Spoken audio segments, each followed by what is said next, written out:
Hello दोस्तों, आशा करती हूँ आप सभी अच्छे होंगे।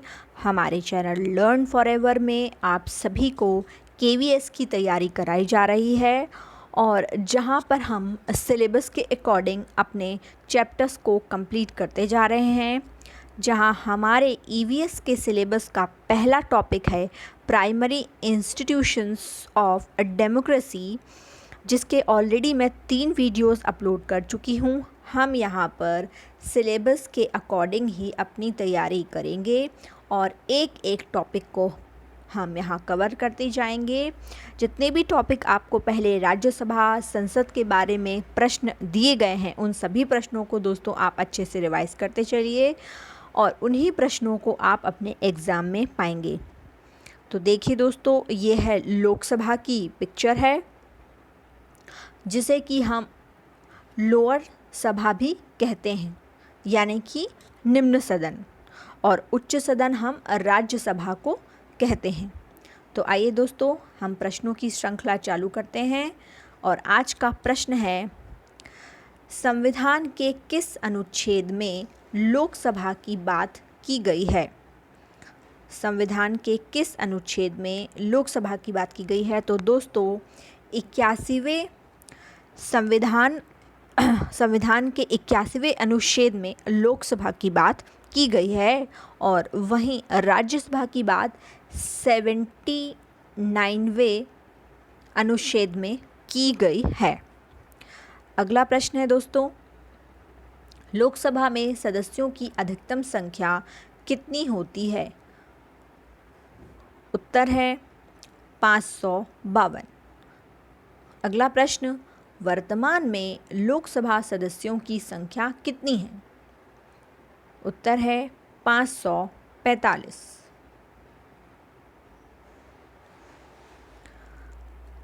हमारा चौथा प्रश्न, राष्ट्रपति कितने आंग्ल भारतीय वर्ग के प्रतिनिधि मनोनीत करता है? जैसा कि दोस्तों आप जानते होंगे कि राष्ट्रपति जो है वह 2 आंग्ल भारतीय वर्ग के प्रतिनिधि मनोनीत करता है और अनुच्छेद 331 के तहत।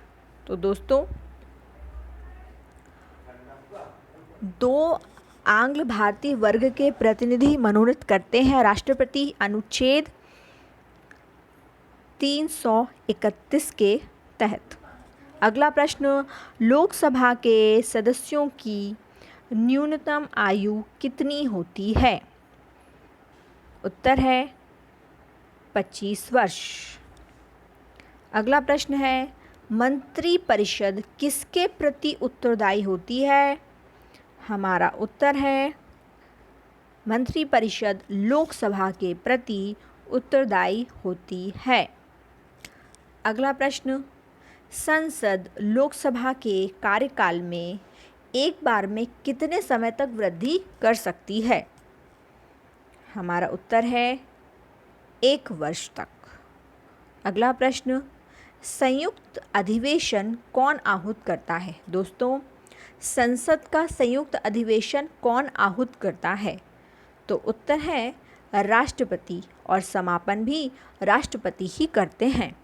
अगला प्रश्न, संसद के संयुक्त अधिवेशन की अध्यक्षता कौन करता है?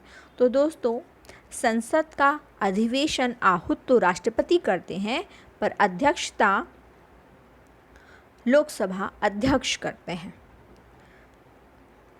अगला प्रश्न है, लोकसभा अध्यक्ष अपना इस्तीफा किसे देता है? उत्तर है लोकसभा उपाध्यक्ष को। दोस्तों लोकसभा अध्यक्ष जो होते वह अपना इस्तीफा राष्ट्रपति को नहीं देते, बल्कि लोकसभा उपाध्यक्ष को देते हैं। कोई विधेयक धन विधेयक है या नहीं, इसका निर्णय कौन करता है? उत्तर है लोकसभा अध्यक्ष। अगला प्रश्न, धन विधेयक किस अनुच्छेद के अंतर्गत आता है? उत्तर है अनुच्छेद 110। अगला प्रश्न, किसी सदस्य की योग्यता व योग्यता से संबंधित प्रश्न का विनिश्चय कौन करता है? उत्तर है चुनाव आयोग की सलाह से राष्ट्रपति करते हैं। चुनाव आयोग की सलाह से राष्ट्रपति करते हैं। अगला प्रश्न, लोकसभा निर्वाचन किस पद्धति द्वारा होता है? तो लोकसभा के उम्मीदवारों का निर्वाचन होता है प्रत्यक्ष मतदान पद्धति द्वारा। अगला प्रश्न, लोकसभा में आरक्षण किस अनुच्छेद से जुड़ा है? उत्तर है अनुच्छेद 330। अगला प्रश्न है, प्रोटेम स्पीकर की नियुक्ति कौन करता है?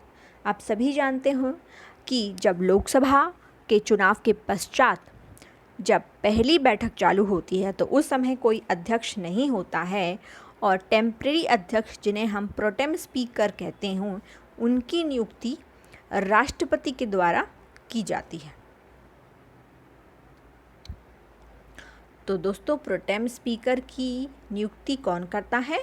राष्ट्रपति करते हैं। अगला प्रश्न, लोकसभा के कोरम में कितने सदस्य होने चाहिए? आंसर है कुल सदस्यों का 1/10 भाग। अगला प्रश्न, लोकसभा का उपाध्यक्ष अपना इस्तीफा किसे देता है? आंसर है लोकसभा अध्यक्ष को। तो दोस्तों, जैसा हमने बताया आपको पहले कि लोकसभा के अध्यक्ष उपाध्यक्ष को देते हैं और उपाध्यक्ष जो है वह अध्यक्ष को अपना इस्तीफा देते हैं। आखिरी प्रश्न है, आखिरी के 2 प्रश्न। पहली लोकसभा के अध्यक्ष कौन थे? जैसा आपको पता है 1952 में हमारी पहली लोकसभा बनी थी और उसके अध्यक्ष थे जीवी मावलंकर, और इनके ऊपर ही सबसे पहले अविश्वास प्रस्ताव भी पारित किया गया था। अविश्वास प्रस्ताव इन्हीं के ऊपर लगा था सबसे पहले। अगला प्रश्न है, वर्तमान में लोकसभा अध्यक्ष कौन है? वर्तमान में लोकसभा अध्यक्ष हैं ओम बिरला। तो दोस्तों, हमने आज लोकसभा से संबंधित महत्वपूर्ण 20 प्रश्न किए हैं और आप इन प्रश्नों को रिवाइज करते चलिए, और ताकि आपके KVS की, ना केवल KVS की बल्कि DSSB, EMRS और अन्य सभी एग्ज़ाम TGT, PGT के भी तैयारी आपकी होती चलेगी। तो धन्यवाद दोस्तों। प्रश्नों की अगली श्रृंखला आपके सामने दोबारा फिर चालू होगी। तब तक के लिए धन्यवाद।